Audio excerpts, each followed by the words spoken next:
And one of the things that we've been talking about, and that I've been talking about for a while, is doing a kind of a gear corner, and we have to come up with a name for it. And I'll give you a little back history before I bring Adam up, and I know I've given you kind of like a little prelude to it for several weeks because I'm very excited about it.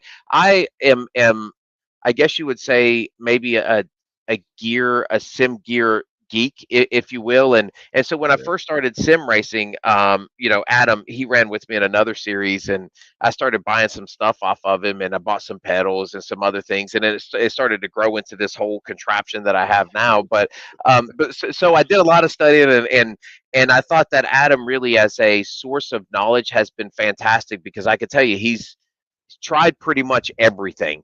And so what we want to do ever since we started this podcast was have kind of a segment where we brought Adam with us, and he talked about what kind of gear he's using now, maybe some of the other gear that he's used in the past, some reviews on it, what he thought about it. And so I'm very, very excited to have him here today, not only to talk about those things, but to also, like, cover some of the other gear that he has used in the past and give some reviews on it. Yeah, it'd be nice to hear like some comparisons between different. Like if you're talking like wheels, direct drive, gear driven. Okay, Yep. this direct drive does this. This one does that. What kind of comparison it has? Pedals, same kind of thing. It's going to be interesting. It'd be a good wealth of knowledge for anybody looking for information on that. Well, let's bring the man up. I don't want to keep talking about him and not bring him up here, so we're gonna add him to the stage. So, Adam, you got a copy? Yes, sir. I got you guys. All right. So a little back history, and then Adam, I'm going to let you go into your spill. One, I really appreciate you spending time with us here because this has been one of those things that I've wanted for us to kick off for a long time.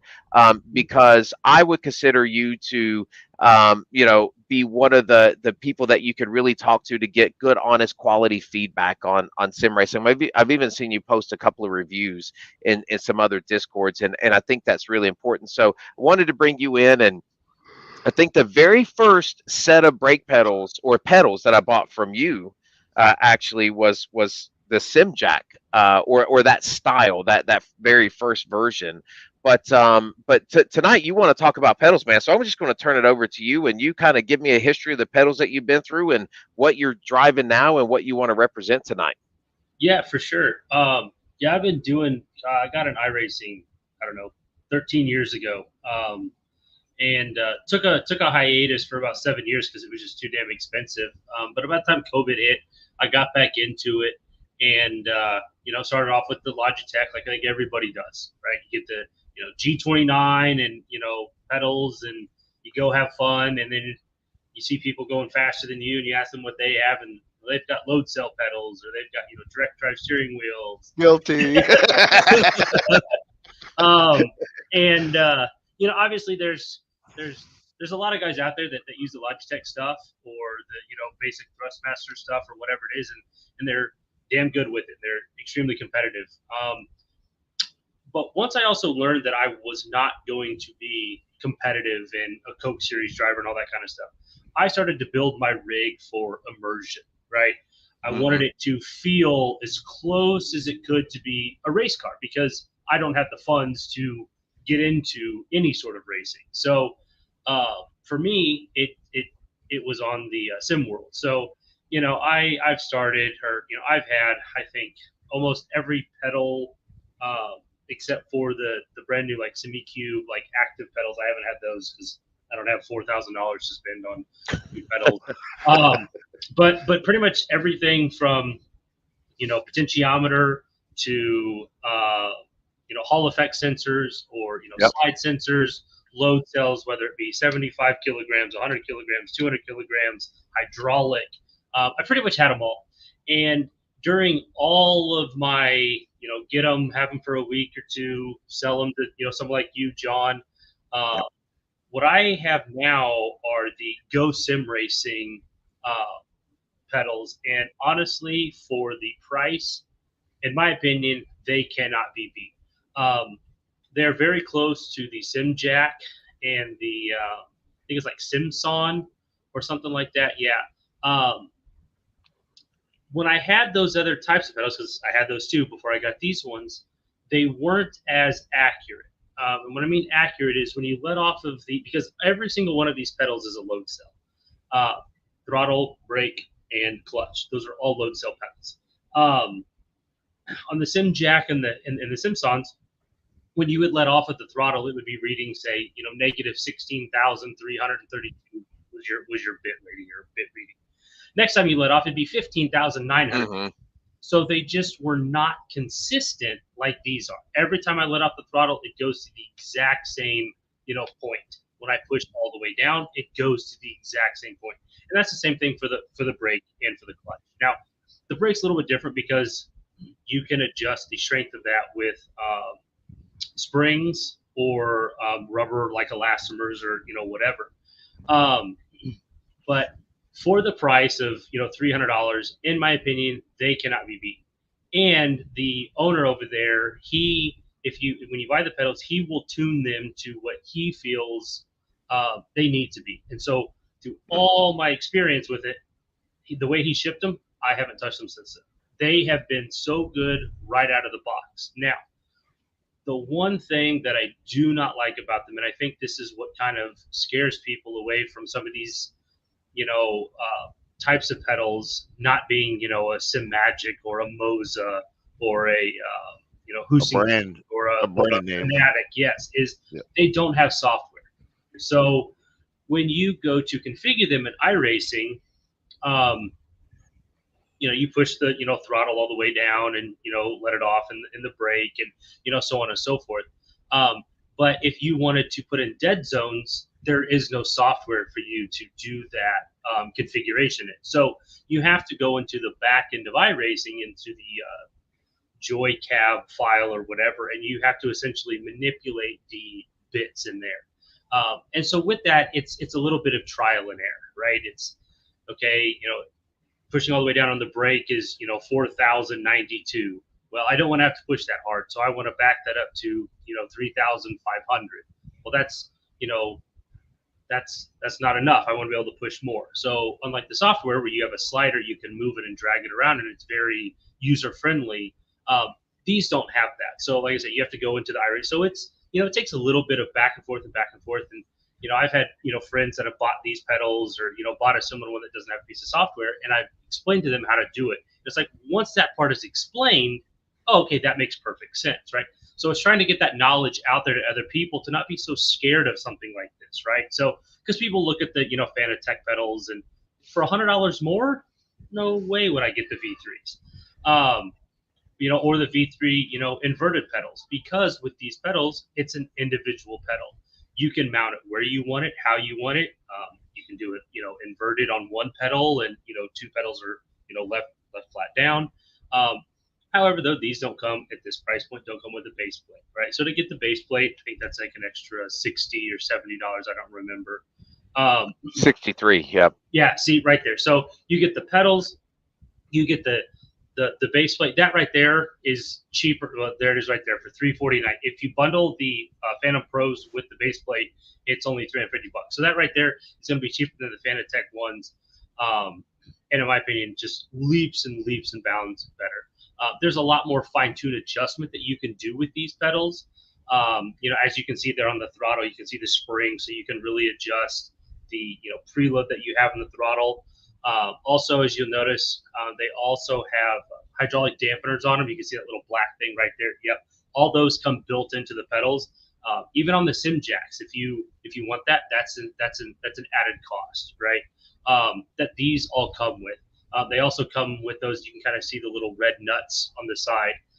Brass upgraded bushings go into every single one of these pedal sets. So he gets these, builds them up, makes them even better, and sells them for $300. I don't know how he's making money on it, because I mean, that's one heck of an incredible price for what you get. And as far as like build quality and stiffness and all that, you're not sacrificing anything when it comes to build quality. These pedals are extremely heavy. They can take a beating.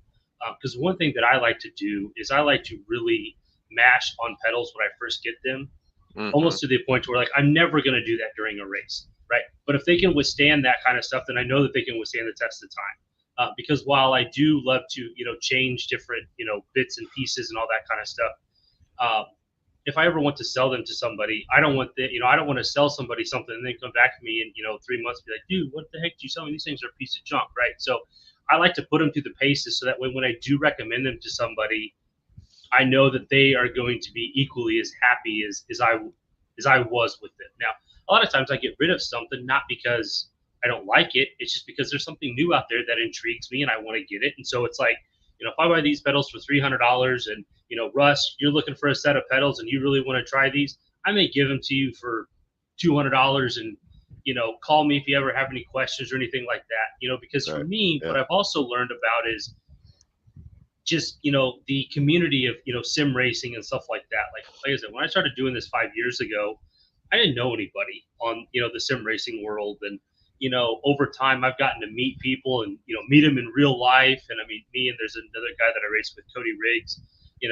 We've been to each other's houses. Our wives play together, or get together. Our sons play together. I wouldn't have that if it wasn't for sim racing and selling this type of equipment. John, I know you and I have raced in a lot of different leagues together, and always stayed in contact. And Russ obviously coming to SSR now, and everything like that. Like we're getting to know each other. It's like you can't build this kind of shit anywhere else, right? Mm-mm. We all have one passion, and that is racing, right?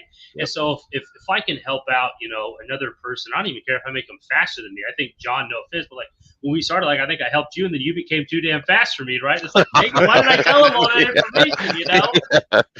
Yeah. He took what I was trying to do and he made it even better. And now he's out there, kicking my butt at Darlington, gapping me, and all that kind of stuff. But that to me, that's the fun of all this, right? At the end of the day, we can, hang up our helmets or steering wheels or, whatever it is, and, do something like this and just share a, common interest with one another. And that is definitely my favorite part about it. And so that's what I said. That's why I buy different, pedal sets, try them, use them, sell them, go on from there. So, but yeah, these pedals are absolutely awesome. I do think with these, and I have used these, and so right now I have the V&M pedals, and I can pull those up and we can compare those, but I can tell you just using the SimJack version of these, the pedal stop that you have at the bottom here, the adjustability of the pedal stop is huge.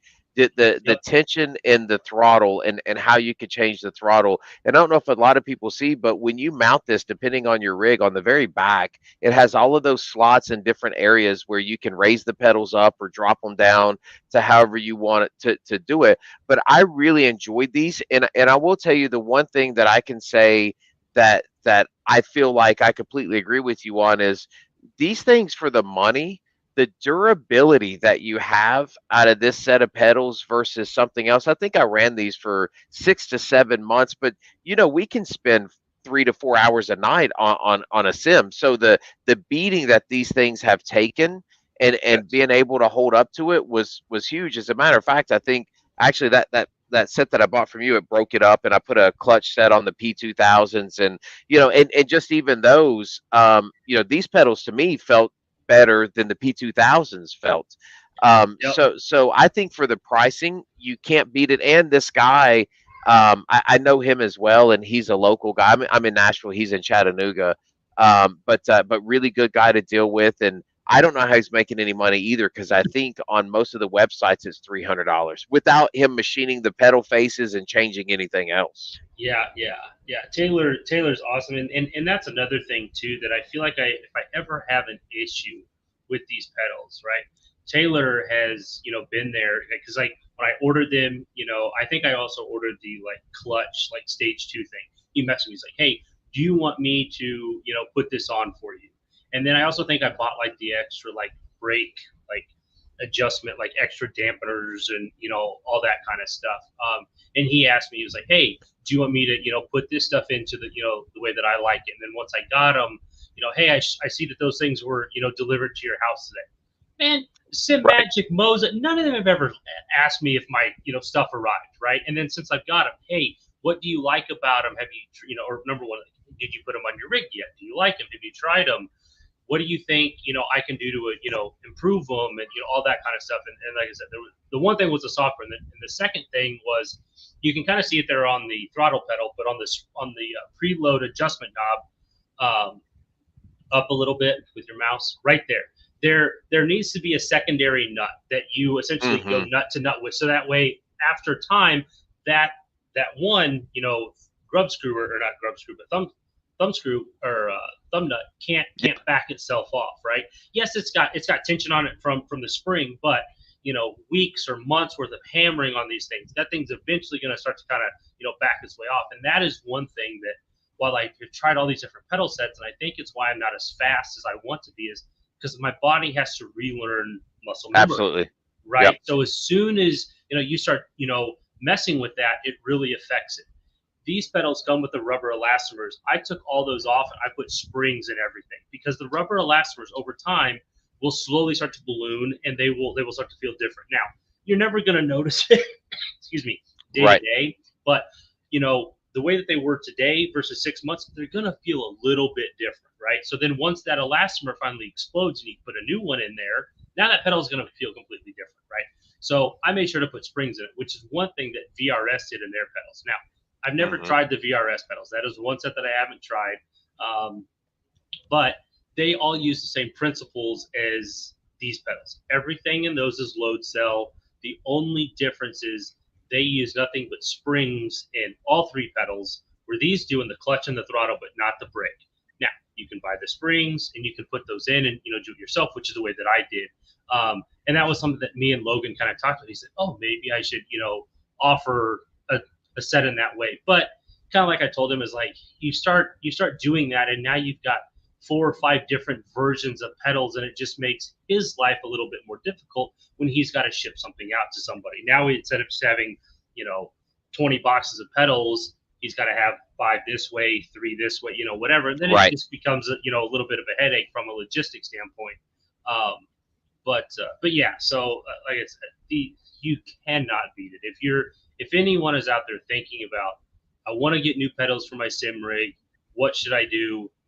This is the direction that I would go, because I have an 80, or like an 80/20, like an aluminum profile rig. Thing is super Right. stout. I'm not going anywhere. This seat's a carbon fiber seat, or not a carbon fiber, but a fiberglass seat. Like, I'm not going anywhere. But even for the people that only maybe have like a wheel stand, or something else, you can make these pedals feel lighter. And so that has to do with the screw that is kind of on the front there, that's in like that slot up a little bit. Now that's the travel that right there. So you can adjust that to make the pedal either stiffer or lighter, and you can do that again on all three pedals. So you don't necessarily need a super stout rig to put these on, if you are just trying to get into something. Also, too, with where the pedal faces sit, you don't necessarily need a separate base plate to put these on. My rig came with a pedal plate, and I just have it mounted directly to that, and I use my pedal plate as Right. essentially my heel plate. You don't have to buy that. Now, if you wanted to, obviously you could. But that's another thing with these pedals, is because there's just so much adjustment in them, you can get them exactly where you want to. You can get them to feel exactly how you want to. And I think that is a problem. Too many people are scared.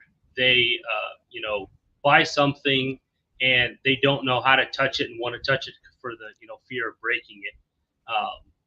That's anyone in here that's part of SSR, reach out to me. I would be more than happy to help you with that. So, Russ, I see you Yeah. got And a question. So, What's up, buddy? yeah, so you said each of these pedals individually have load cells as well, or is it just a brake? Yes. No. So, All three of them do. Yep. now they're adjustable. You said you could adjust the Yes. pressure on them and everything. Yes. Yep. Wish I would have known that So before I bought these V1s. yeah. So yeah. I can tell you the Because I most can't. impressive thing, Russ, here, and I think, and Adam could probably attest to this. So when you see right here that these pedals are 200 kilogram on the brake, a lot of your pedals, even your sprints, are 60. Yeah. So what happens to you over time, and I don't know if this happens to a lot of people, but when I first started sim racing was when Adam was killing me. When I was first started sim racing, the 60 was fine.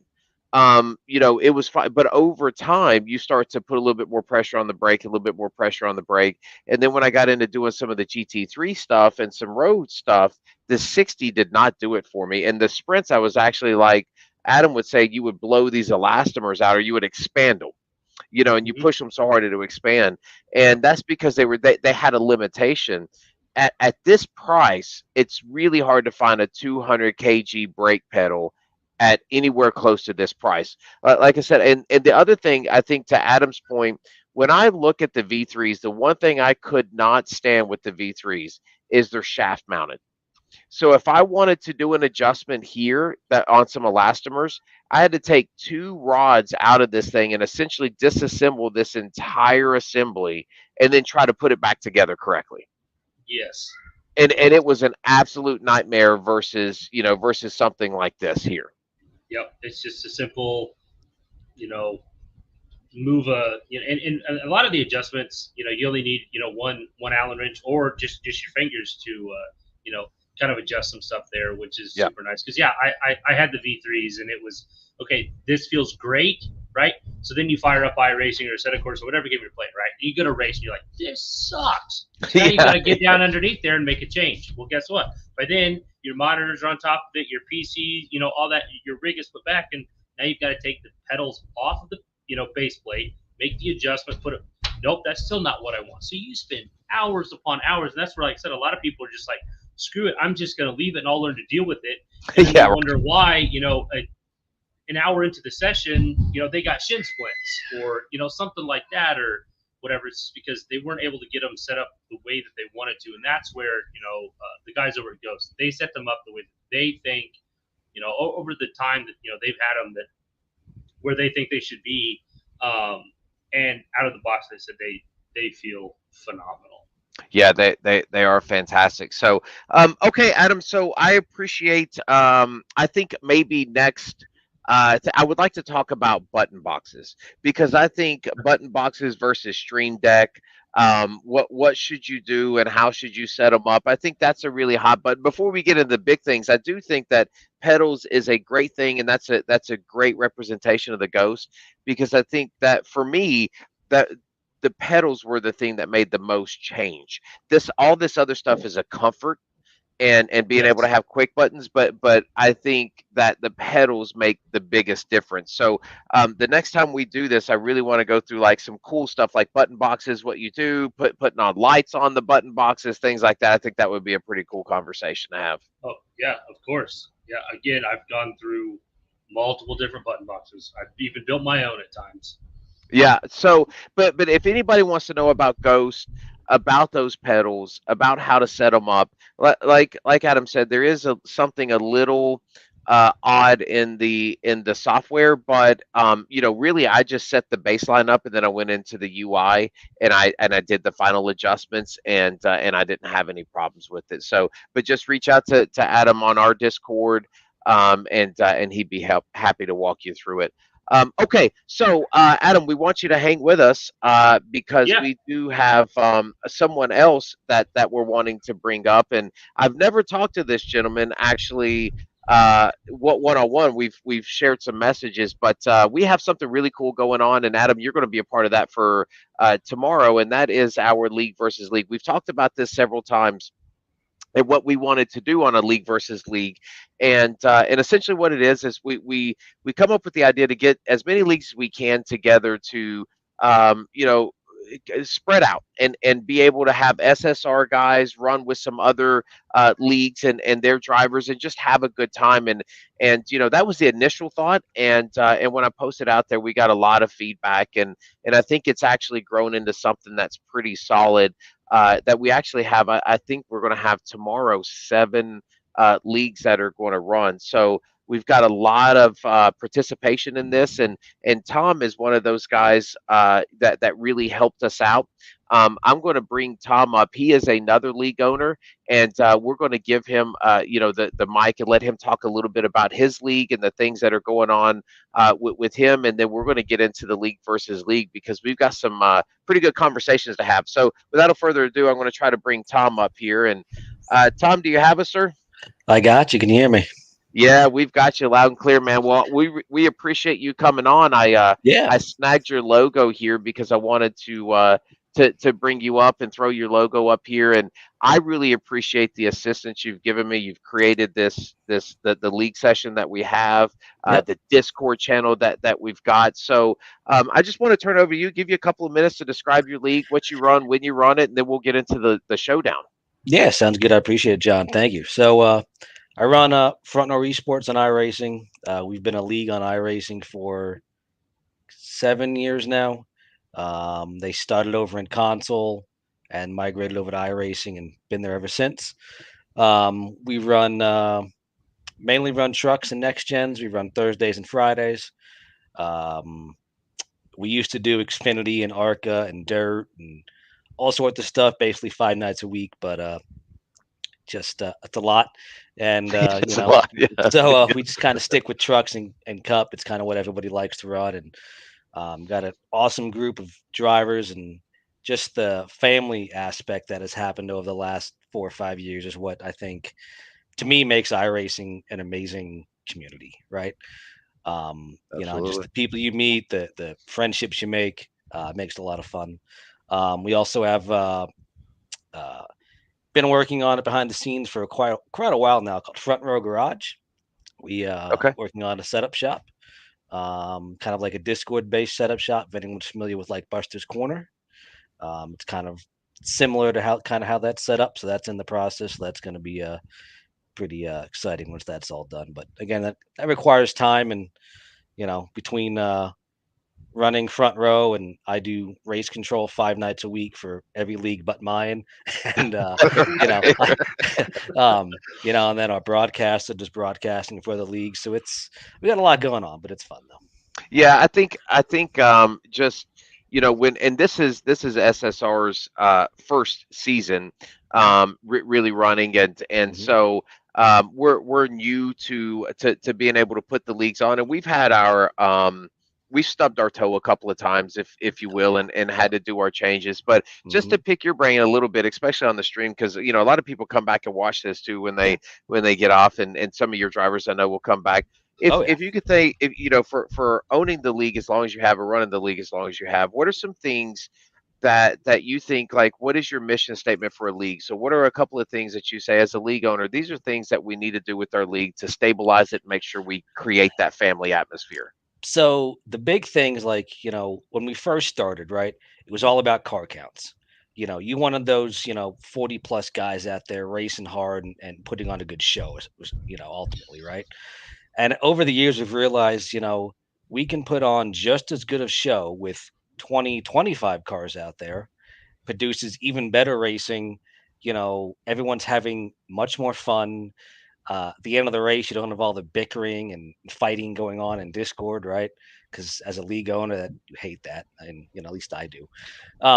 So, Right. and the big thing that we've learned is, as much as you want to let everybody in the league and run with you and stuff, you got to make sure you find drivers that fit the rest of your drivers, That's a right? good point.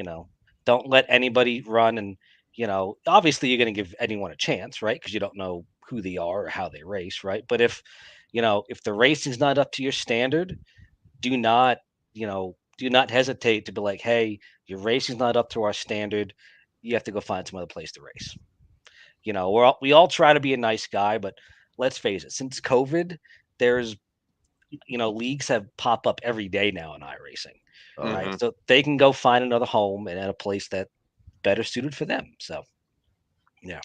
Yeah, I think that's a fantastic point, and I think maybe and as we go along, and the seasons go along, I think that here, that's what we want to do is one, be completely open, transparent, and Mhm. honest with everybody that races with us, Yep. and two, we want to let everybody know, hey, we love you, we want you to be here, but it has to be SSR's rules that you Mhm. have to follow, and we have a certain thought process. We want everybody to be respectful. We don't like the infighting. We don't like, the fighting over comms and things like that. We're Hmm. just not going to put up with that stuff. But Yep. we want people to race here. We just want them to race within those parameters. Yeah, exactly. And you got to stick to it. Don't. I used like when we first started. I was that league owner that somebody was in Discord causing a ruckus or whatnot. Like I talk to them, give them a couple chances, this and that, and try to work with them, right? But it got to the point where I realized, if we just tell them like, look, you're gone, when they join Discord or the league session, like we lay out all the rules and all this stuff, and if they don't abide by it, tough, you're gone. It's Yep. just not gonna tolerate it. And honestly, it is, this so far 2024 has been one of our most successful and fun seasons we've ever had. Yeah, Just that's good. because we stopped tolerating the drama, basically. Right. So yeah. Yeah, and I think I really appreciate you, and I appreciate the other league owners that have really extended out when I post this on Facebook, because Mhm. it's not, I'm sure it's not a new concept, but what I think it is for us is saying, hey, we're secure enough to say we want our drivers to run against your drivers, and we want to put Mhm. this together as a good quality fun thing to do Yep. versus something that's ultra, and we want it to be competitive, and our Mhm. drivers are going to be competitive, but Yep. we want it to be a good time too, and it's a great way for SSR drivers to get out and meet your drivers and Mhm. and ORL drivers and all the other leagues as well. I Mhm. just I just really think it's going to be a good event. I agree. It's going to be a lot of fun because I mean, you get a lot of leagues on iRacing that they're all say as league owners, we all want to have the biggest and the best league, right? It's just kind of how we are, right? But Sure. I mean, Ego thing. ultimately, yeah, exactly. But ultimately, when it comes down to is if more leagues like would work together, it would That's make yeah, iRacing just that much better of a platform.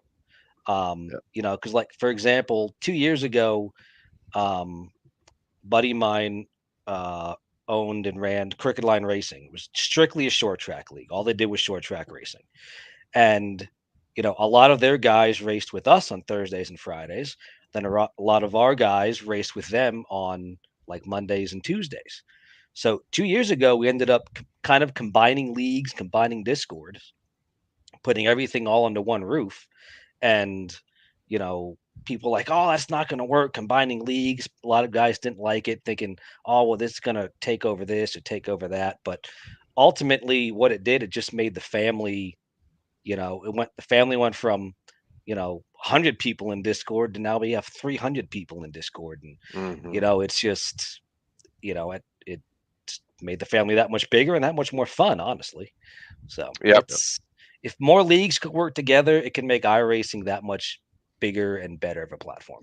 Yeah, and I Yeah. think I think we have a great opportunity to do that. And I think Yep. I'll turn it over real quick, Adam, to you. And what do you think as a driver? Because of course, you graciously volunteered to represent SSR as one of the drivers for us.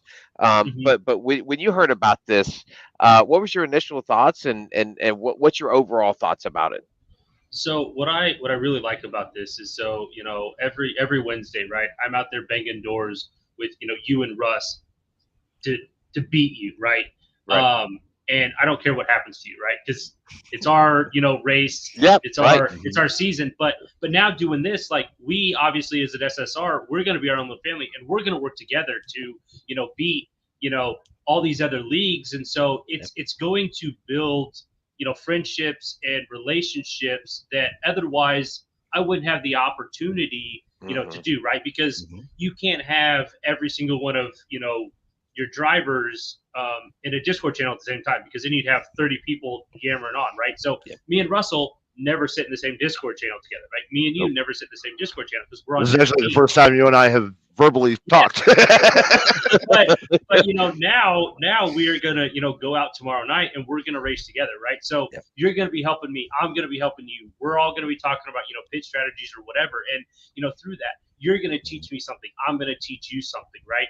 And because obviously we want our league to be together, so we're gonna do whatever we can to do that. And I have run in a league before that has done something like this, and We did it for points, and I mean it was a lot of fun, and I'm just so excited, and I'm hoping that that this goes well, and we continue to do this because this John, was kind of like I was mentioning earlier, like for me, this is about having fun with Right. like-minded people, right? And this is a great way to do that because now when me and Russ, or and I don't know who else from SSR is going to be out there, but now when we go back to our racing, right, on Mondays, Tuesdays, and Wednesdays, we're going to have a different outlook and a different approach and a different respect for one another. So Absolutely. maybe when it's lap 2, corner number 2, Russ is not going to race me so hard, right? Because he's like, man, like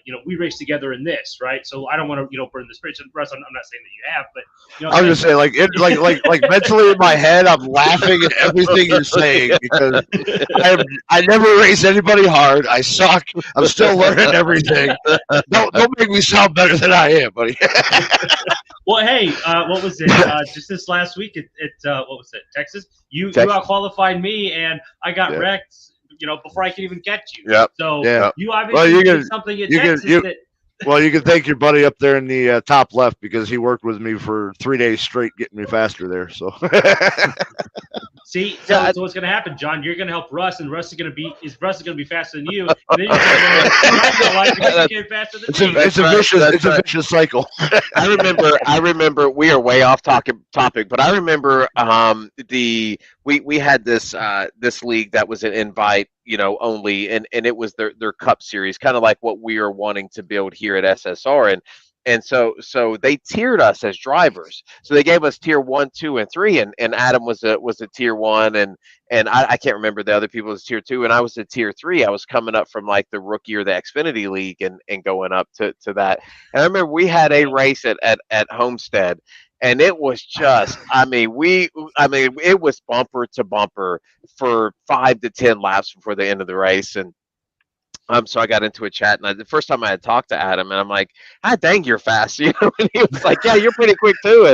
And he was like, "How do you think you're gonna do a tier 1?" I'm like, "I'm not a tier 1. I'm a tier 3 driver." And so I think that helps too because racing those guys always made me better, and it always made me want to be better. And I think really to Adam's point, when our team gets in and they run against your team, Tom, and ORL and all the other leagues that are coming up, like you said, it gives you the option to run against some other people too. Yep. And it's something outside of an official format that says, hey, we've got to go beat these guys. And one of the things, Adam, that you said that I really like is that it's going to get you to know some of your brothers that you race with, and that you normally would not. Because, and what I would like to do some nights or some races is mix our drivers up. And I think one of the cool things, Tom, that we had talked about was having every one of our leagues have the exact same paint scheme. Yep. So that one, from a broadcasting standpoint, you can always go out and see what league is where in the standings, and it makes us easier to find each other, right? But the other part of that is if we have to substitute a driver here or there, or we have to add or subtract drivers, we can just throw them in a different number car or truck and go on about it. Exactly. Yep. I think it's going to look really good on the broadcast. And honestly, I thought a lot of my guys would be like, no, I don't want to do that. I want to run my paint scheme, yada, yada, yada. But so far, everyone's like, they like the idea. So that was good. Yeah, that is good. And I saw that you had a practice up. We went and turned a couple laps. I'm pretty excited. It looks like it felt like to me that truck is going to run really well tomorrow. So it's going to be about who can save the right front. That's what it's going to be about. So. Yeah, it is, and it is going to be a pack race, my friends. Yes. This is going to be a pack race of 40 plus trucks. So this is going to be a nice battle. But again, we this is kind of our proof of concept race, if you will. So we're going to put this together, and we're going to do some other things for the drivers. We're going to try to do a little bucket where we throw some money in a bucket. The top 5 drivers are going to get that, and things like that. So we're going to do that. But tomorrow is really going to show, hey, let's all get out on the track. Let's make sure that all the Discord stuff works. The broadcasting stuff is going to work. And we're just going to kind of go in as a dry run and do it that way. Yeah. I think it'll be good. And plus it gives everybody a chance to, because again, most of us haven't raced against each other before. So It gives us a chance to see how this person races, how this person races. Are they aggressive? Are they not? So it gives us a little, practice with each other before we go and get to do it for real. And, because nobody likes to go on a broadcast and turns out to be a wreck fest, right? We don't want to do that. So Yeah, yeah, we definitely we don't. want to And put on a good show. and we were thinking about that too, because before we come on the podcast, we were talking Mhm. about tracks and where Yep. we need to go with tracks, because I do think that we have enough where we can say if this proof of concept goes really well, we should do a race or two races a month, and for the next 3 or 4 months, and then we'll do that point system.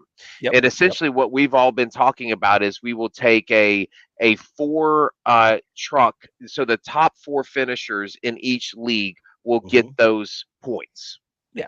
Yep. So it's going to be kind of like in golf, the furthest ball. Like Yep. and so you're going to have those four drivers getting points for that. So I think that's going to be very interesting. I think strategy is going to come into play with that. But ultimately we want to do that, and then essentially have a league win a short little quick championship at the end of this. Yeah. I think it'd be a lot of fun. Yeah. Yeah. So Yep. okay. Adam, Anything else? Adam, you Yep. let's say Adam, you got the pressure on you now, man. Dirty Monkey's got you winning that race. Really? Um, maybe they should know something about me. I do not like the truck. Yeah. Yeah, it is definitely going to be a right front race. That and especially in dirty air and in pack racing, but I think it lends itself to a lot of fun. Hmm. Yeah, I think there could be two lines of racing. It looked like that high line was a little slower, but in draft it might not be. And So I'm once hoping. Go ahead. tires wear Yep. the high line in 3 and 4 is going to be most likely the way to go. Yeah. So, Yep. And I think, honestly, I think since the dynamic track changes have come out for us, and mhm. I really think that has made everything different, where drivers have had the opportunity, the ability to really look at lines and change lines. It's not just a bottom feeder kind of iRacing sim. It's you can test lines, and you can get runs and power on other Yeah. lines. 100%. 100%. Yep. I think that's really helped, and even in the next gen, Tom, you said you run a next gen league. I think that's Yep. really helped the next gen car. It has. I know, like, we started running the next gens, I think, a week after they came out on the service, right? And it Hmm. was just, it didn't matter if it was, Michigan, Iowa, whatever. It felt like you were just flat out the entire time, right? They were just so Yep. glued to the track, just not fun, right? But now it's gotten to the point that, you go out there, you actually got to drive that car. And it used to be save the right front, but so we run open sets for the next gens. And Mm, it's gotten to the point now we figured out how to get the car to drive on the right rear. So it's made it even that much more fun. The car's actually, you know, a lot of guys used to complain that you can't save the car, that once it got loose, right. it was over, right? But all of a sudden, since getting it driving on the right rear, a lot of guys have been like, "Oh, I can drive this on the loose side now and actually save it if it gets out of shape." So it's definitely made it a lot more fun with the dynamic track changes, and iRacing's catching up here on the tire model on some stuff. Yep. So it's definitely helped as well. Yeah, it has been a lot of fun, and I do think that this is going to go off really well. I'm super excited about it. I think we will have our bumps and bruises Yeah. tomorrow night Yep. as we go through it. But I'm dedicated to it. I know you're dedicated, and the other league Yep. owners are, and whatever we come up with tomorrow night is really going to give us the ability to put something quality out there for the drivers to have a lot of fun. 100%. Yeah. Yeah. It's going to be a blast. And and it's going to be nice for a change. It's still some work for us, but it's not as much work as far as league owners. We actually get to go Right. out for once and actually have a little more fun. Yep, yep, So, absolutely. So, well, Todd, thank you very much for coming by. I think yeah, you're more than welcome to stay with us, but we're probably going to talk. I'm going to pick Adam's brain a little bit about some specific SSR drivers and series points, and you're more than welcome sounds to good. sign off or stick with us. But we certainly appreciate everything you've done with us, and Yeah, we look forward to tomorrow night. I appreciate it, guys. Yeah, I'll catch you later. I'm going to go jump in Okay. and see how those guys are doing in that practice All race. right. So, Thanks, Tom. We all appreciate right. it. Thanks again. Thank you. Appreciate it. Have a good night. All right. Thanks. See you tomorrow, Tom. All right, so that's going to be exciting. Like I'm really excited to see how this is going to go. 42. I think we'll have 42 trucks. And I'm not certain that I've ever seen a field that large on an unofficial race before. So that's going to be very. I mean, I believe there's 40 stalls, so we're going to have some people have to share a pit stall, at least two of them.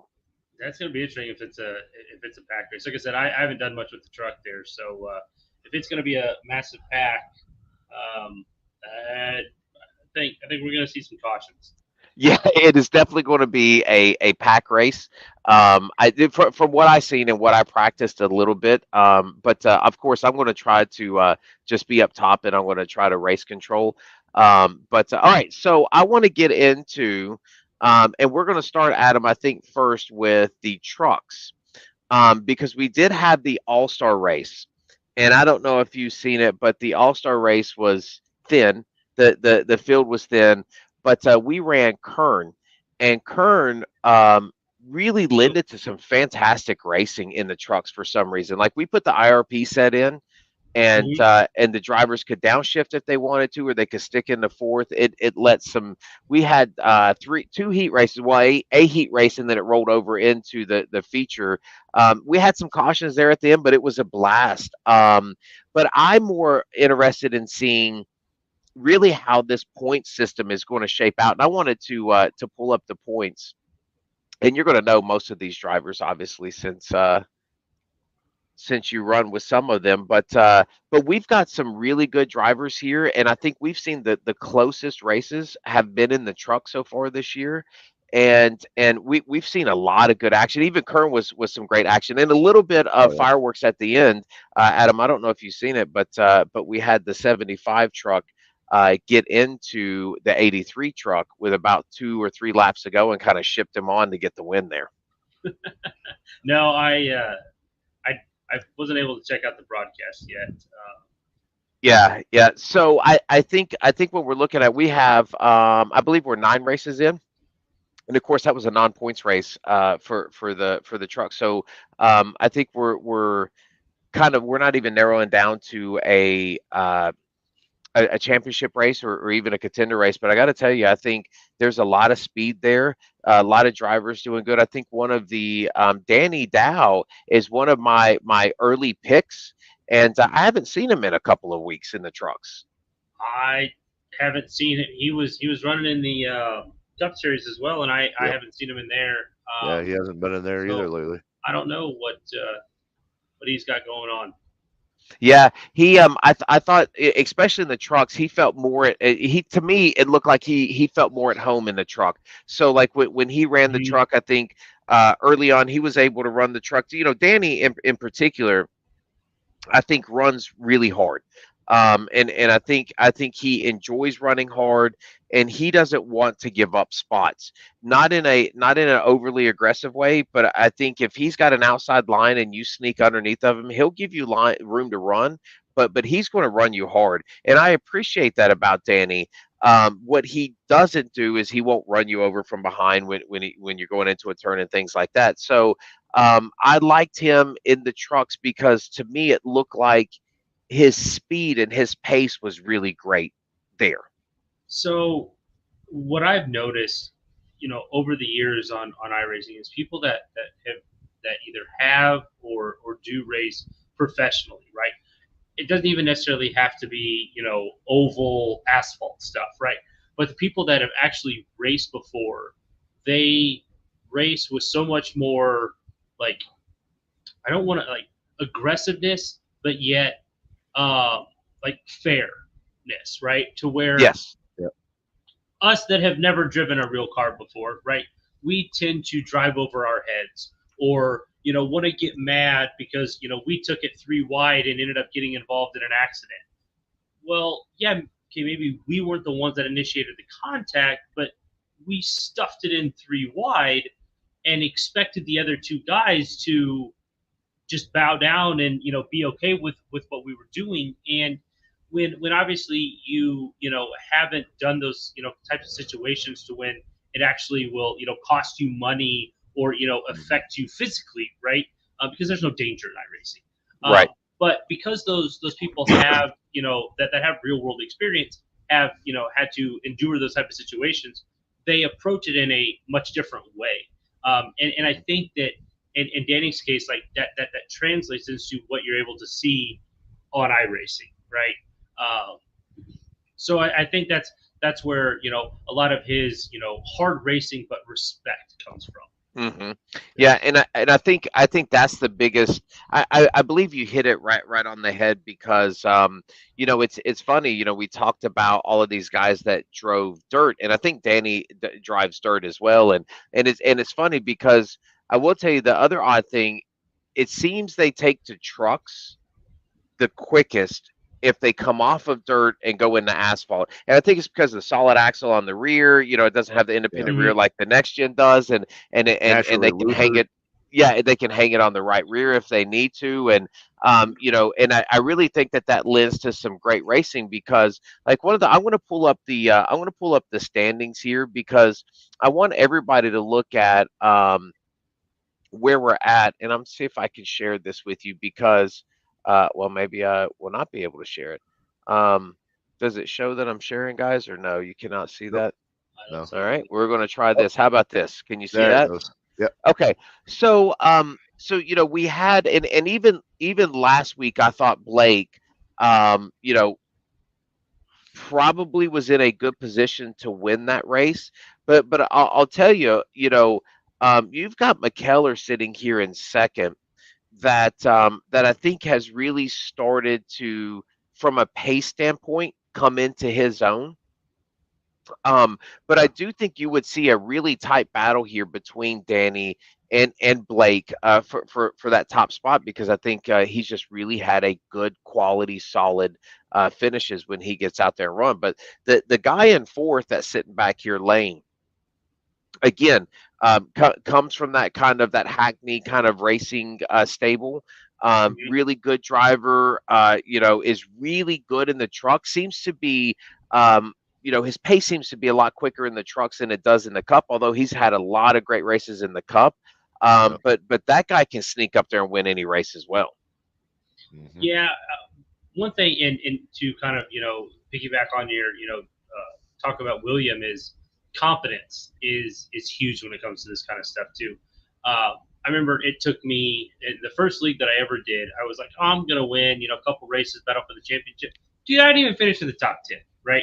It Yeah. took me it took me years of doing league racing to get my first win. And as soon as I got my first win, I won the very next week again. Right? Yep. And it's just like, Yep. how? Like where did this come from? Right? It's Yep. just it's the confidence that you can do it, and William is showing that in the Cup Series, and I really do think that it is transpiring here over to the Truck Series as well.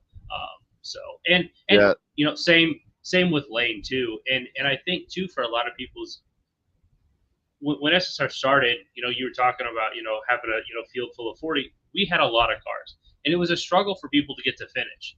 And Right. I think once people realize that, you know, to win, you must first finish, right? And I think once people, Yeah. kind of get that going, and Lane ran into, problems there in the Cup Series as well, and it's just like, once you kind of, realize, okay, it's lap two or it's lap five, or maybe it's even like lap 20. You have to just kind of back it down just a little bit to make sure that you can get there to the end. Hmm. And I've noticed him, starting to do that in the Cup Series, and obviously you can see that obviously transpire into the Truck Series as well here. Yeah.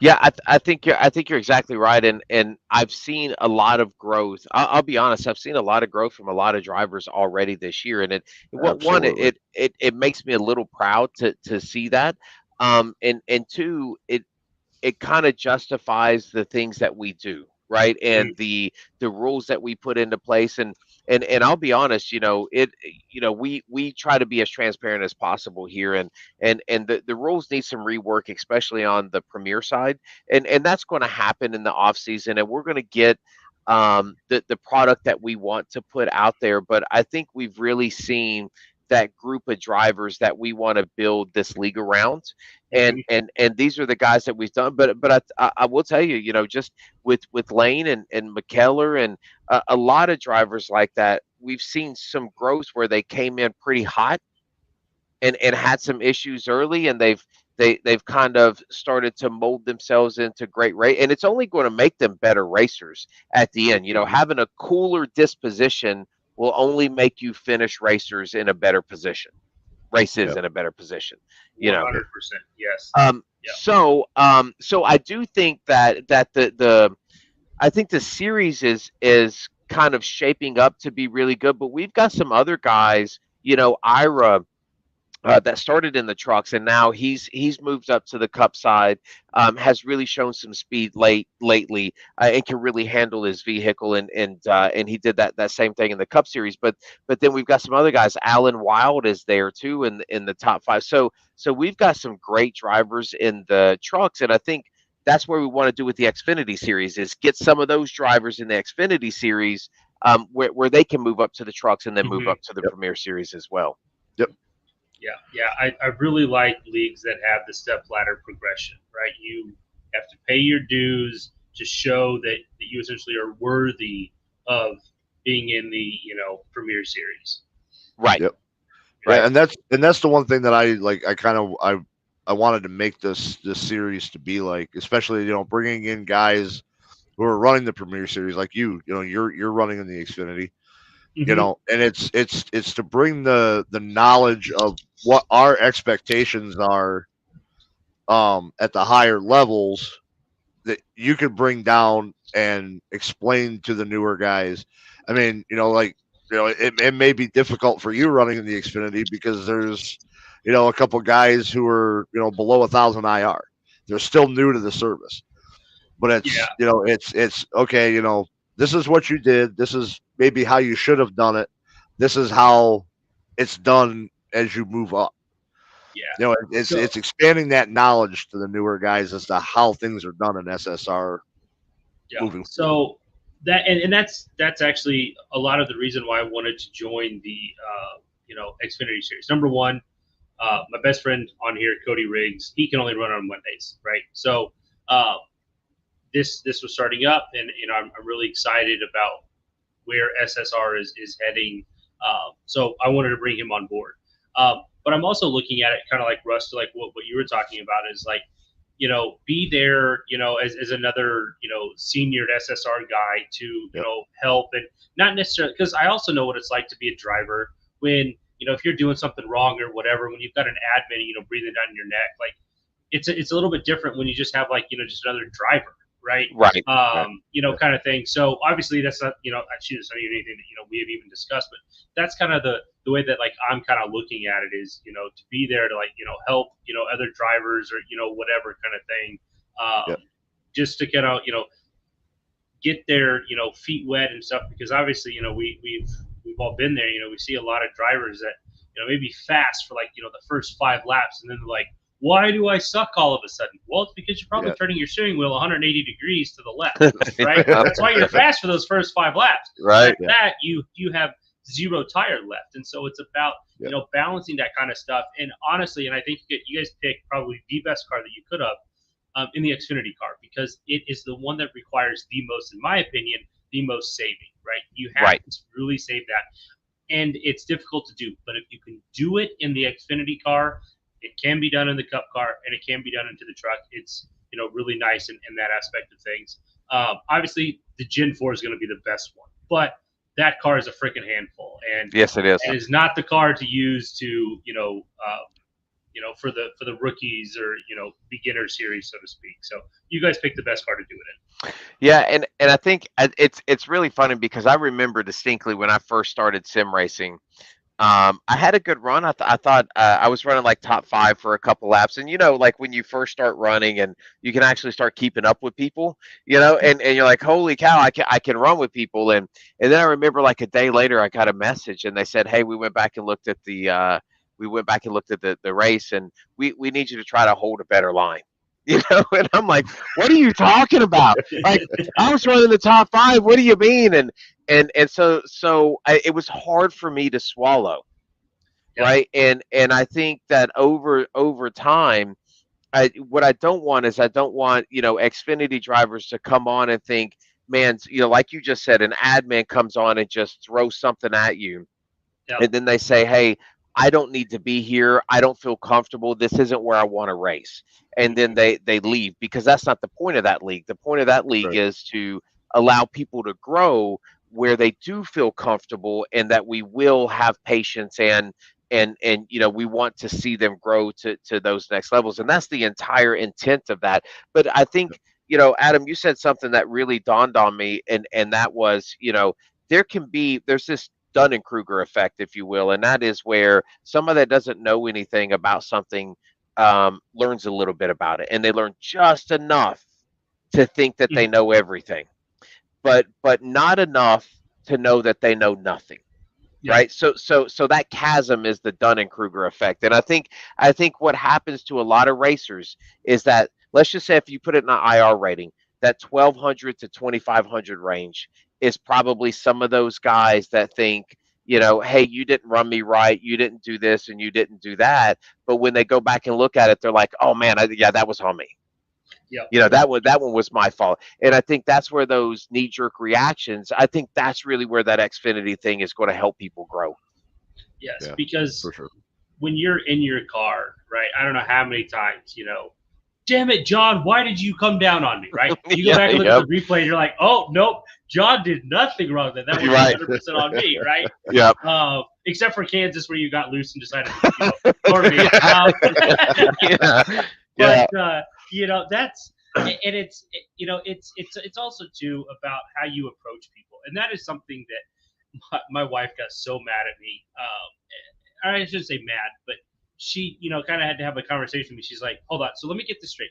You go downstairs in the basement to race with other grown men, and then you come yeah, upstairs and you're pouty and pissed off all the time because you get wrecked. that's right. So tell me how this is stress relieving, because this Yeah, sounds like you're just adding more to it, right? right, And I'm right, like, okay, you are on to something there. yeah, yeah, So I have also then, realized it's like, okay, kind of like, like number one, you and I have raced, a long time together, John.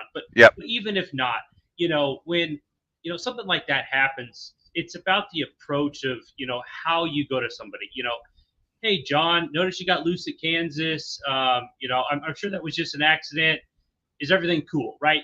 Clearing the air between people, right? Building that's that right. conversation, building that trust, that relationship, that respect, right? Because if somebody goes out there and dominates, everyone just expects people to just bow down. Oh my God, this guy's so fast, right? He's got or whatever. But if you don't, treat the other drivers with that, with respect, how can you demand that respect? So for me, it's always about reaching out to people, ironing things out so it doesn't become a problem. Because, like I said, I know that I'm not fast, right? I may be fast in comparison to some of like what we do, but in the overall things of iRacing, I'm not fast. So it's about building the relationships, about building the friendships, and you just talk to people, message them. That's right.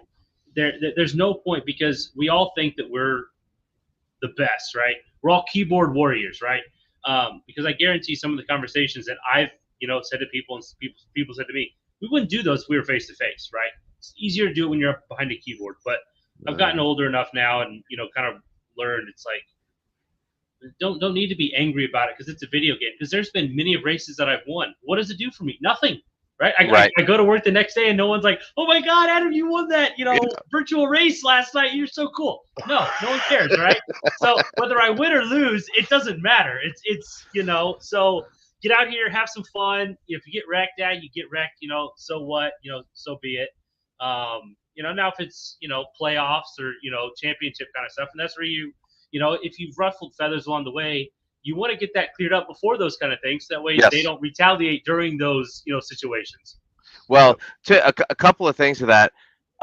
So I don't know if you see behind me, but I want a championship. So He anytime my shows this wife, thing off every week. if He shows this off every week. if my wife says anything, I like to tell her, hey, honey, calm down.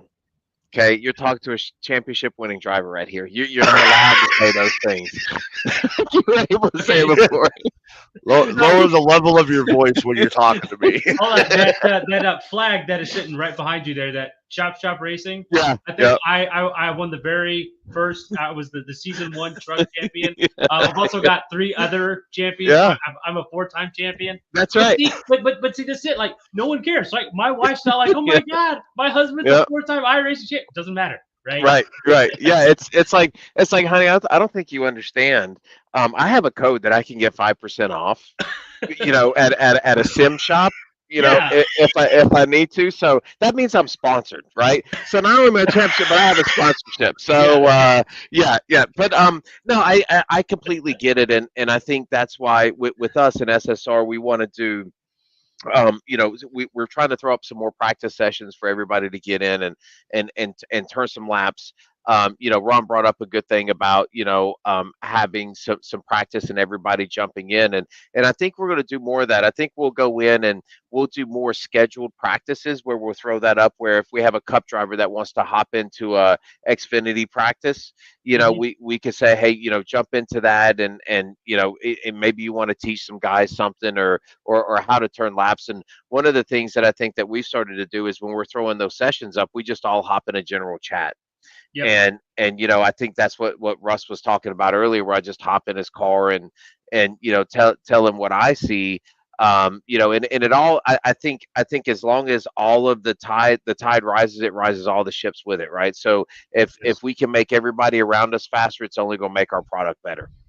And Yeah. then Yeah, it's only going to make you better, right? Because just like I said, absolutely. like Oh yeah. I helped you get faster, right? And so now it's Yep. like, okay, what did I tell him that made him faster? And so iron sharpens iron, right? Right. Right. So that's another reason why I'm really looking forward to this, interleague battle. Is it's the best of the best between 7 different leagues, right? So I'm Yep. probably gonna Yep. get my butt kicked. So dirty monkey, like thank you for choosing me to win, but it's probably not gonna happen. But what is gonna happen is I'm gonna learn from those races, right? I'm gonna go Right. back. I'm gonna watch the replays, after the fact. Okay, what was the leader doing on lap 20 of a run, or whatever? I don't care what you're doing in the first 5 laps. I can run the piss out of these things too.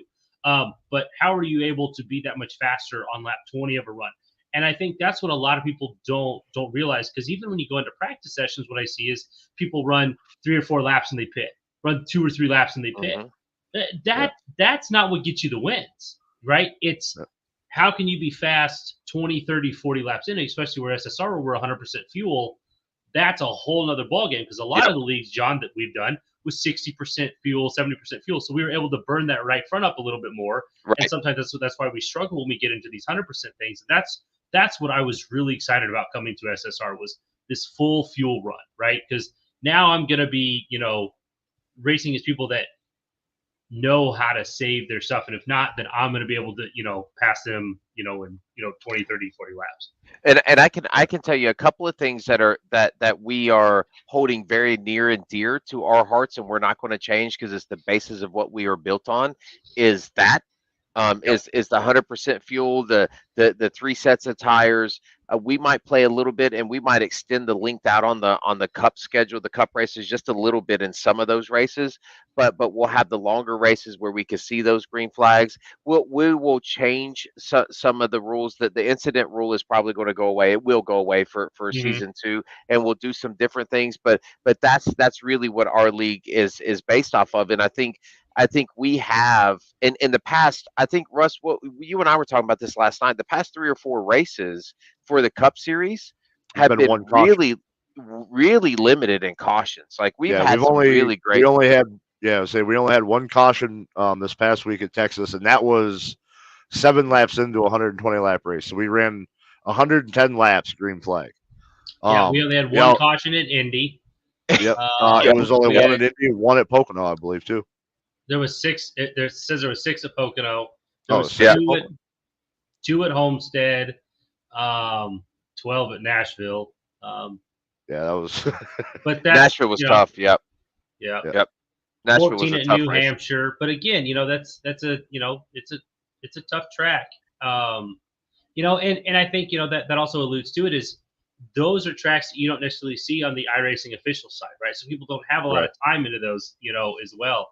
Um, but then you get, short tracks, and, then you also get into, bigger fields, right? Because I know, initially when SSR, I mean, shoot, we were having 43 people. There was more Hmm. drivers than we had spots, right? Right. But we were also spent half the time eye pacing. And I know, John, there was a race or two that you were just like, I'm done. Like, I don't even want to do this anymore, Oh yeah, right? absolutely. Yep. Because it's like I could go to another league and, or shoot, I can open up a test session in iPace if I wanted to. Yep.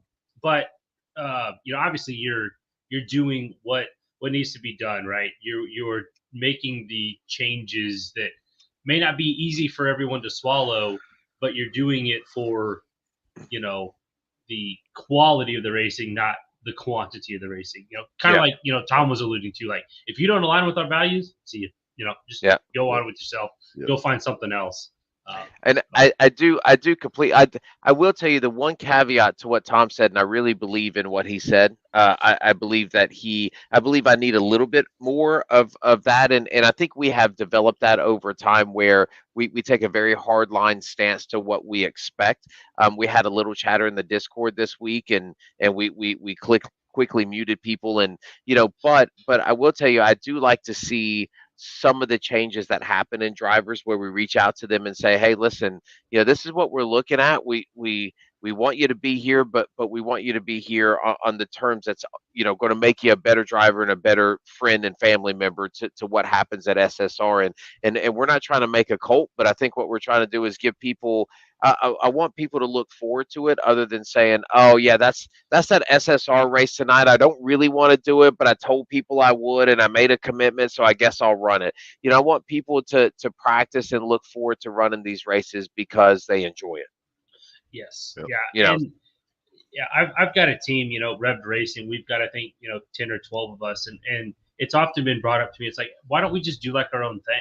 yep, And because we all know each other, we all race, very respectively amongst each other. Um, but it's like, how long are we gonna run with just 12 of us, right? We're gonna want to open up that door, and as soon as you open up that door, then you're gonna have to go through the riffraff. So it's like we're gonna be right back in the same boat as we are with SSR here. It's like, guys, just give the league the benefit of the doubt. Like, yep, John and Russ and Ron, like, and John, like, they're trying to get it there. It's not going to happen overnight because this is a free league essentially, right? Like, you're going to get people that come and go, and you can't control what another grown man does on a video game 7 hours away from you, right? So it's going to right, take time to weed that kind of stuff out. Um, but then at the same time, though, don't get mad when we've only got 15 to 18 cars showing up, at a given week either. It's like you can't have both, right? Right. Um, Yep.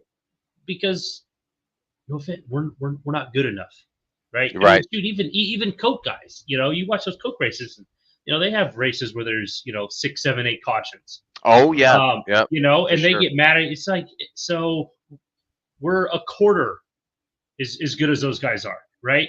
So what do you expect is going to happen from us, especially too when there's such a gap in some of our abilities. Yep. You've got people that have a 1 or 2 or maybe 300 I rating racing against people in our leagues, like that have a 3,000 I. There is such a gap there that the Coke Series doesn't have, right? All those guys, they're damn good. They're the 40 best for a reason. So the Hmm. gap is much smaller. So they all do a lot of the same kind of things. When John, you go to pit, you know what you're doing, but this other guy, he's never had to make a green flag pit stop before because officials never get there. So now he's got Right. to do it, and Yep. he doesn't know that he's going to go from the top all the way down to the bottom and chop your nose, and he's going to wreck somebody, and it's going to cause stuff. But that's where, like, the Xfinity, you're going to help people learn how to make those decisions, and stuff like Yep. that, or guide them, essentially. Yeah, I think that's perfect way to sum up like what we're looking for that Premier League, and I think that's why we brought some people up that said, hey, we know that this is kind of the price of admission, and they meet that price of admission, and then we're going to bring them up, and we're going to put that best field. I completely agree with Tom and everybody else. I think a good quality 25 drivers in that Premier League is the goal. That's the Yes. Yep. ultimate goal for us. It's not 43 drivers. It's a good quality 20 to 25. The trucks will be a little bit different. Everybody loves the truck. Everybody loves racing the truck. So that might be a little bit more of a wild not Adam, but the majority is a certain. But we'll do this as a tier step. But I do want to ask you something before we close this, and we are 15 minutes over. But I want you to name your winner for Cup, and I get to put you on the spot since you run it, and your one dark horse. So I'm going to share my screen at where we're at points wise, which of course anyone can get into the chase in the top 16 here. But these are just straight up points. These aren't like the chase. These are just straight up points. Who is your winner for the Cup Series, and who is the dark horse that we all need to look out for? Honestly, if Jinsik can make it to Phoenix, it's Jinsik. That dude is so good there. We've seen what happens when he can finish races. Right, at the beginning Yeah, of the year, he wasn't finishing races. Now he's rattled off, 5 wins in what the last you know, five, 7 races, something like that. yes, 8 races. 7 or 8 races. So I think as long as he can get through that, I think him. Obviously, Greg is someone you've got to look at. I know you said one, but Greg is very consistent. Week in, week out. A dark horse. I haven't seen him lately. Nick Cote or Cody, yeah, however you say his yep. name. He's always there. He's always there at the end of races. And so if someone like Greg or Sean or myself or Zach have an issue, he can be right there. But like I said, I haven't seen him. Chris He's, DeWald, let's say Nick's actually not eligible at this point. Oh, he's missed oh, too is he many not? races. Where Yeah, where has yeah. where has DeWalt been? We haven't I seen him, I know. think, in a couple of races. I know. This last week he said he was out of town for work, Okay. or Okay. he had business travel. But yeah, Yeah, he beat me at Kansas. That was pretty frustrating. But that was my fault. That was when I almost wrecked Adam. But yeah, I think this. Almost. I It think pretty much ruined my day. so.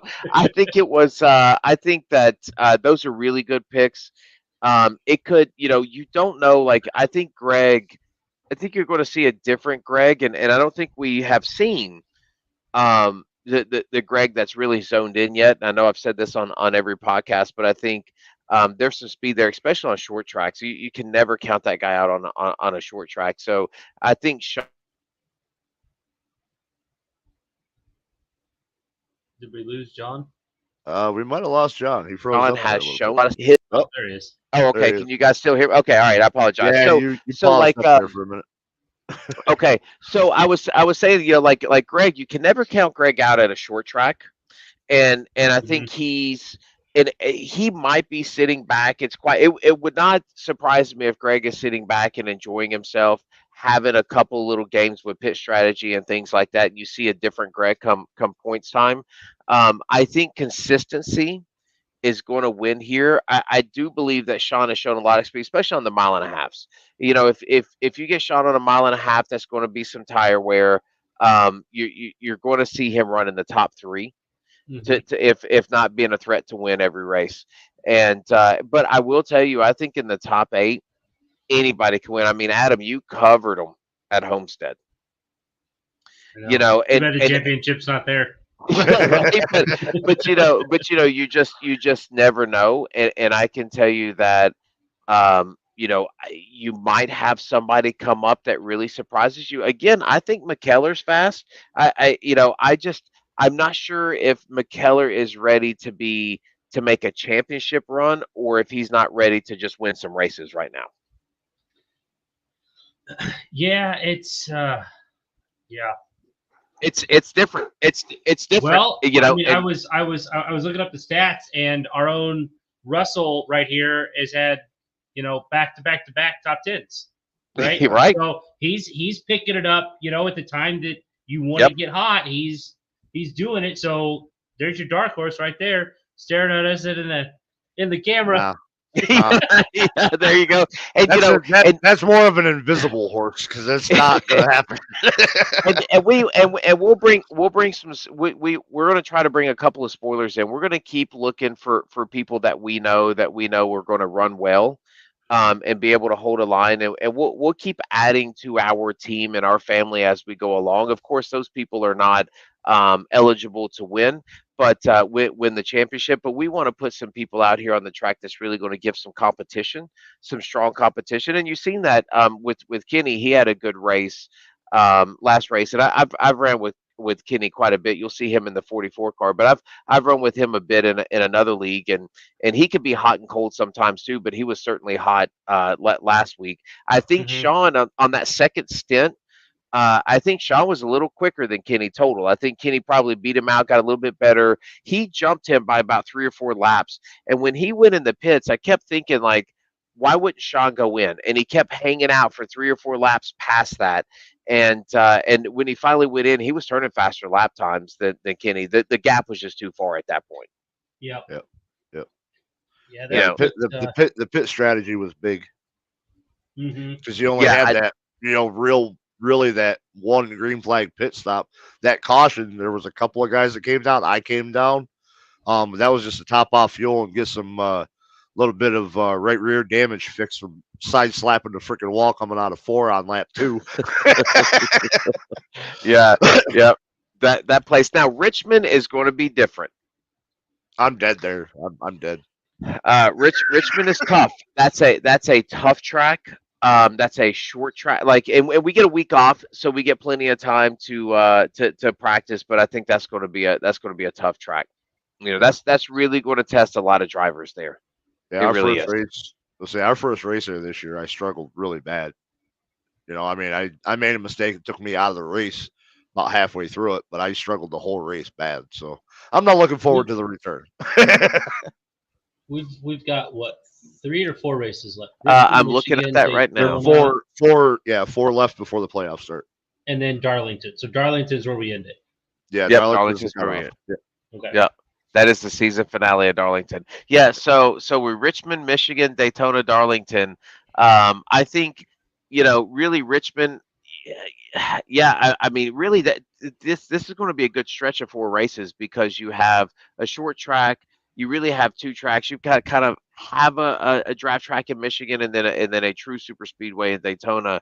But Darlington's going to be an equalizer. I think that the top 16, the points are tied enough where this could come down to Darlington for a couple of people to get in or stay out. Oh, 100%. And I really do think Daytona, because it's always the wild card. Yeah, yeah, You could get a surprise winner in there. Russ, for instance, right? Then he's taken out. Maybe somebody else's spot, or absolutely. I don't know if you're locked in or not yet. I don't have those points up. I'm He's not. close. I'm in, but I'm not locked in. I'm like 14 to the good or something like that. Gotcha. Yeah, So it's going to be fun, and again, I think the other things that we're going to hold near and dear to us is we're going to keep this schedule as for the Premier Series as having a full schedule that will mirror the cups in real life. So we're not going to get rid of that part of it too. We're going to keep that. We might have to do some creative things. I haven't told you this, Adam, but in the next couple of before the end of this season, we are going mhm. to hop on and we're going to show everybody. I'll put it in a spreadsheet and I'll show everybody what the financials of SSR is as far as what broadcasting costs and all of those things, so that everybody's really aware of what we have to do as a group to be able to self fund the league and to get where we need to be. But we're going to be very transparent with that as well, so that everybody and sees it. and that's another thing too. I was an admin at a league for a while, and all the drivers were like, "I spent so much money. Where's all my money going?" And so we were just like, so we kind of did that, like, just show, like, here's Yeah, where your money's going. Like, I'm not getting paid for dealing with all your bullshit 4 nights a week. Like, I'm staying up till 2 o'clock in the morning policing you, and I'm not getting paid for it. So that's right. Yep. and so that was that was a series that didn't want to just say bye to people, right? And so as an admin, we were the ones dealing with it, and it was just, Mhm. oh my gosh, it was like, hold on, am I a seventh grade girl, or am I Right. a 30-year-old man arguing with another man? Like, Yep. come on now, Yep. Um, so kudos for taking care of that. I don't know how bad it is, but when I did it, it was no fun. Yeah, I think we're really Tom really let a lot of insight in. I think the point of this is to pick the right people to fit the system that you're running, and if you find those people, that then it becomes a lot easier. I think it was really treacherous and rough for us in the beginning, and Ron put in a ton of work, and Rush, you have too, and obviously Fowler for creating all this. I mean, the whole thing is based on the Facebook page and the Twitter page and what we're on right now. Fowler did all of those things. So all of that stuff was really hard to get off of the ground. But Mm-hmm. I think we are really getting that league to where we want it to be. Of course, we're going to have our hiccups, and that's going to happen, and that's okay because we're here for it. You know what I mean? So all right, so we're going to end this stream. We are an hour and 25 minutes into this Yeah. thing. It flies I'll by say sometimes. It gets Adam looks like crazy. he's ready to rip some Yeah, laughs here. Adam's racing. So Adam, thank you so much. Really appreciate you getting on. I really want to talk about button boxes because I have a really cool button box that I want to show you. I'll throw a picture of it up, and we'll use that in the stream. But it was really cool. But the difference between maybe that and a stream deck, because I know a lot of people use stream decks and stuff like Yep. that too. So, Mm-hmm. we'll talk about that. Russ, any final words for us? Not really, man. I'm tired. I'm ready to go to bed. Yeah, yeah. All right, guys. Well, we really appreciate it. Turn your headsets down Yeah. because we are going to blare this outro, and we'll talk to everybody next week. Sounds good. Have a good Thank one. you. Yep. See you guys.